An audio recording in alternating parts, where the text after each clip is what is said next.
Hi everyone. In this video, I'm going to answer the question if e.l.f. Beauty stock is a buy. The company's done an excellent job as economies have reopened. I'm going to answer that question looking at 5 different metrics starting with revenue. So let's get right into it. I have pulled up here a long-term chart of e.l.f.'s revenue and revenue on the bottom and revenue growth on the top.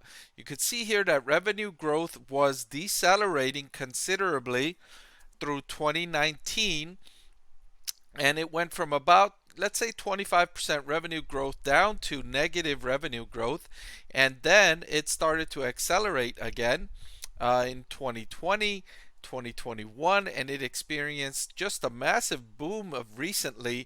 Management in the last 3 quarters and last year, I would say, continues raising expectations for sales growth. The company's just done an excellent job capturing market share and growing its revenue. But still, it's a relatively small company. If you look at trailing 12-month revenue, just 496 million.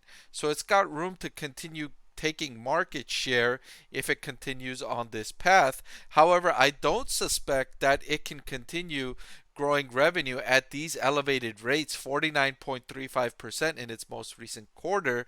That's likely a peak level. I don't suspect this to be sustainable.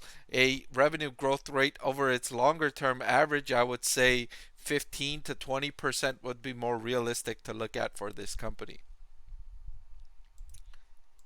The next thing I wanted to look at is the company's balance sheet quality. I wanted to look at cash and then long-term debt. It looks like they've got a rising level of cash on hand, about 87 million in cash, and they've lowered their long-term debt.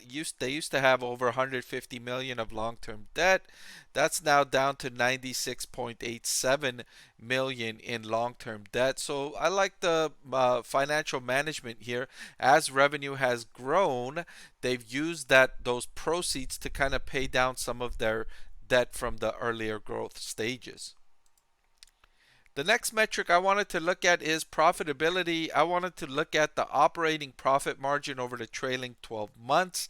And in this metric, e.l.f. had been experiencing a huge decline from an operating margin over 12% all the way down to an operating margin of just over 3% over the last several years.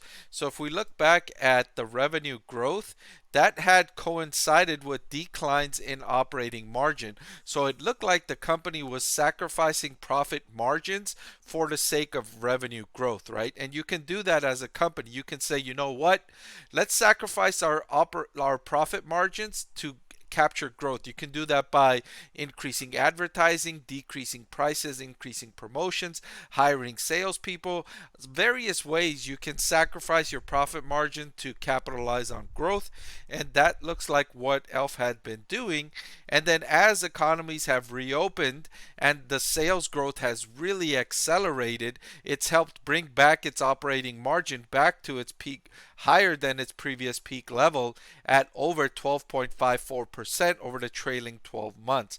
Again, I will caution investors not to expect this to persist, right? These are peak performance levels for this company, which may level out or it may drop back down as the sales growth normalizes, as economic reopening normalizes, right? But that is not likely to happen anytime soon. I suspect this reopening momentum to continue for at least several more quarters because the economy's not yet fully reopened, right? We're still, we're working from home, a lot of people. Some people might be going back to the office just 2 days out of the week or 3 days out of the week. If you're going to school, I know I teach at a university, and a lot of the classes that I teach at university have been converted to online classes, and they've been slow to bring them back in person. So we're not yet back to the way we were before the outbreak, and so there's still room for this reopening trade to continue. The next thing I wanted to look at is its cash flow from operations over the trailing 12 months. And in this metric, e.l.f. has shown nice momentum in the growth here. There has been fluctuations in downturns, but overall, if we go to 2017, we can draw a nice upward line in terms of cash flow from operations, where it was flat in 2017. It's now at 80.69 million over the trailing 12 months.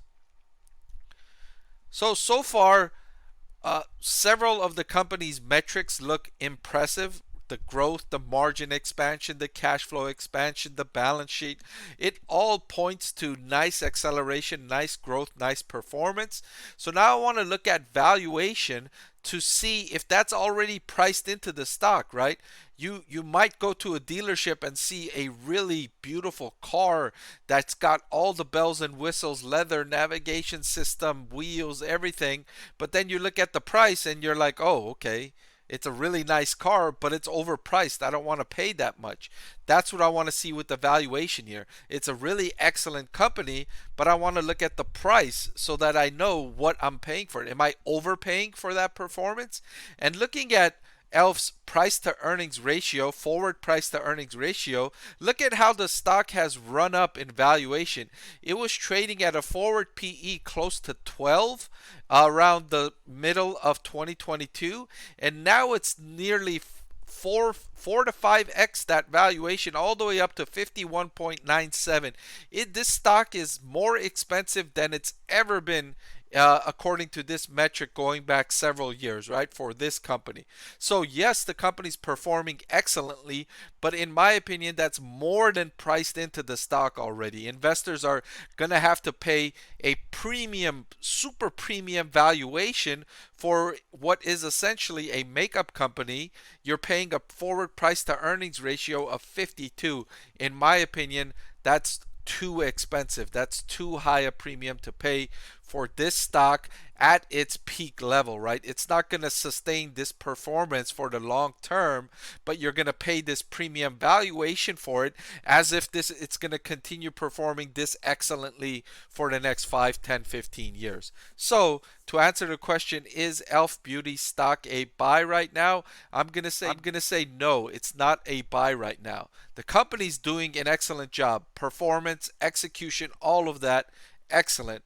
However, that's more than priced into the stock price. It's way too expensive to buy it at these levels.